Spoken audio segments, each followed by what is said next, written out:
Hi అండి, నేను మీ Varalakshmi kitchen స్వాగతం. అందరూ బాగున్నారా? అందరూ బాగోవాలి, అందులో నేను ఉండాలి. ఈరోజు నేను వెజిటేబుల్ బిర్యానీ చేద్దాం అనుకుంటున్నానండి. దీని గురించి కావాల్సినవి కట్ చేసి పెట్టుకున్నాను. 2 ఉల్లిపాయలు కట్ చేసి పెట్టాను, 5 పచ్చిమిరపకాయలు కూడా కట్ చేసి పెట్టానండి, 1 క్యారెట్ కట్ చేసి పెట్టాను, 2 బంగాళదుంపలు కట్ చేసి పెట్టాను, కొంచెం బఠానీ ఒలుసుకున్నానండి, 1 టమాటా, 4 లవంగాలు, చిన్న బిర్యానీ పువ్వు, 1 స్టార్ పువ్వు, దాల్చిన చెక్క, 2 ఇలాచి, కొంచెం మిల్లి మేకర్లు కడిగి శుభ్రంగా వేడి నీళ్ళతో పెట్టుకున్నానండి. ఇప్పుడు ఇదంతా మనం వెజిటేబుల్ బిర్యానీ చేసేసుకుందాం.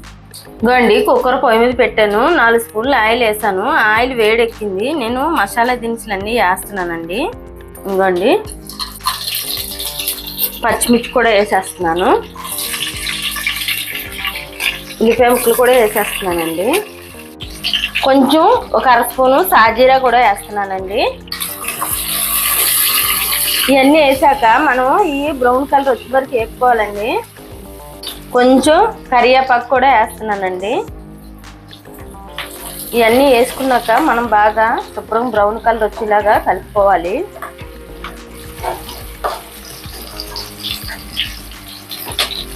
ఇవ్వండి, ఉల్లిపాయ ముక్కలు కలర్ వచ్చాయి కదా, నేను కూరగాయలు వేసేస్తున్నానండి. క్యారెట్ వేస్తున్నాను, బంగాళదుంప కూడా వేసేస్తున్నాను, బఠానీ కూడా వేసేస్తున్నాను.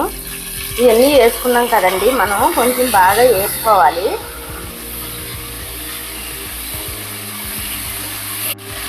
నేను రుచికి సరిపడిన ఉప్పు కూడా వేసేస్తున్నానండి. 1 స్పూన్ ఉప్పు వేస్తున్నాను, కళ్ళుప్పు వేసాను. వేసిన తర్వాత ఇలా కలుపుకుంటే కూరగాయలు తొందరగా మగ్గుతాయండి, అందుకని నేను ఉప్పు వేసాను. ఇవ్వండి, కూరగాయలు ఇలాగ ఏకాక వేసుకోవాలండి, లేకపోతే మిల్ మేకర్లో గుండగా అయిపోతాయి. అందుకని నేను కొంచెం కూరగాయలు ఏగాక మిల్ మేకర్లు వేస్తున్నానండి. ఇవి కూడా కొంచెం ఆయిల్లో వేగితే సరిపోద్ది. వేగిపోయండి. నేను ఇప్పుడు అల్లం పేస్ట్ వేస్తున్నానండి, ఎందుకంటే ముందుగా వేస్తే ఇది అడిగట్టేస్తుంది కాబట్టి వేయలేదు. 1 స్పూన్ అల్లం పేస్ట్ వేస్తున్నానండి. వేసిన తర్వాత కొంచెం ఒక 2 నిమిషాలు ఇది పచ్చివాసన పోయే వరకు వేపుకోవాలి. ఈ వెజిటేబుల్ బిర్యానీకి నేను ఈ గ్లాస్తో 2 గ్లాసులు రైస్ తీసుకుంటున్నానండి. మనం ఏ గ్లాస్తో 2 గ్లాసులు రైస్ తీసుకున్నామో 4 గ్లాసులు వాటర్ వేయాలండి. 1 గ్లాస్ రైస్కి 2 గ్లాసులు నీళ్ళు వేయాలి.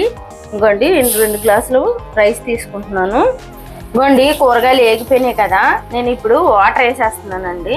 మనం ఏ గ్లాస్తో రైస్ తీసుకున్నామో అదే గ్లాస్తో అన్నాను కదా, ఇంకోండి వేసేస్తున్నాను. 2 వేసాను, 3, ఇవ్వండి 4 వేసాను. నేను 2 గ్లాసులు రైస్ తీసుకున్నాను కాబట్టి 4 వేసాను. వేసిన తర్వాత కొంచెం ఇలా కలుపుకోవాలి. ఇది కొంచెం ఎసర కెర్లాకి వేయాలండి, నీళ్లు కెర్లి మరుగుతాయి కదా, అప్పుడు వేస్తే మాత్రం చాలా బాగుంటుంది వెజిటేబుల్ బిర్యానీకి. నేను ఇది ఒక 5 నిమిషాలు మూత పెడదాం మనము. ఇవ్వండి, వాటర్ ఇలా తెర్లి మరిగింది కదా, ఇలా మరిగితే మాత్రం చాలా టేస్ట్గా ఉంటుందండి వెజిటేబుల్ బిర్యానీ. అందుకని నేను ఇలాగ వాటర్ తెర్లాకి వేస్తున్నాను. రైసు ఇవ్వండి, రైస్ వేసేస్తున్నాను.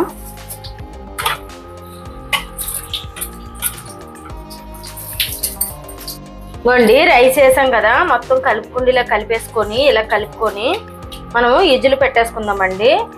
4 ఇజ్జులు వస్తే సరిపోద్దండి. నేను 4 ఇజ్జులు పెడతాను. కలిపేసాను కదా, ఇంక మూత పెట్టేస్తున్నానండి నేను. ఇంకండి 4 విజిల్ అన్నాం కదా, విజిల్ తీస్తున్నాను చూడండి. చూడండి ఎంత బాగా వచ్చిందో, పొడి పొడిలాడుతా. ఇలా చేసుకుంటే చాలా బాగుంటుందండి. పిల్లలు కూడా చాలా ఇష్టంగా తింటారు, తినలేని వాళ్ళు కూడా చాలా ఇష్టంగా తింటారు. ఎంత పొడి పొడిగా వచ్చిందో చూడండి. నచ్చితే లైక్ చేయండి, షేర్ చేయండి, కామెంట్ చేయండి.